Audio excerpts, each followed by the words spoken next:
নির্বাচন কমিশনের দৃষ্টি আকর্ষণ করতে চাই। আমি বলতে চাই যে আপনারা অনেক করেছেন, এখন যেহেতু আদালত রায় ঘোষণা করে দিয়েছে, আগামীকাল আর 5টার মধ্যে আপনারা নতুন করে গেজেট প্রকাশ করবেন।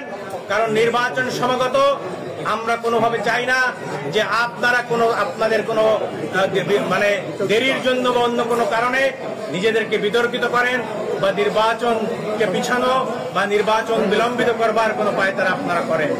আমরা চাইব আগামীকাল 5টার মধ্যে আপনারা গেজেট প্রকাশ করেন। আপনাদের নির্বাচন কমিশনের লয়ার এখানে উপস্থিত ছিল, গাজীপুরের লয়ার উপস্থিত ছিল, সরকারের ডেপুটি অ্যাটর্নি জেনারেল উপস্থিত ছিল।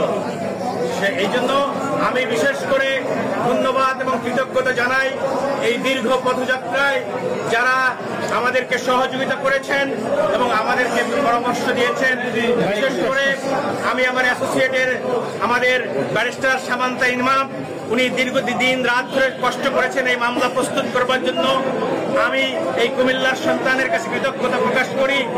আমি আমাদের সহ যোদ্ধা আমাদের অ্যাডভোকেট ওয়াহিদুজ্জামান দীপু, আমাদের শেখ জালালউদ্দিন, আমাদের 18 জন লোক, barrister Kaiser Kamal, advocate barrister Ragib Rup Chowdhury, advocate Mohammad Ali, advocate Humayun Kabir Bulbul, advocate Biplob Kumar Poddar সহ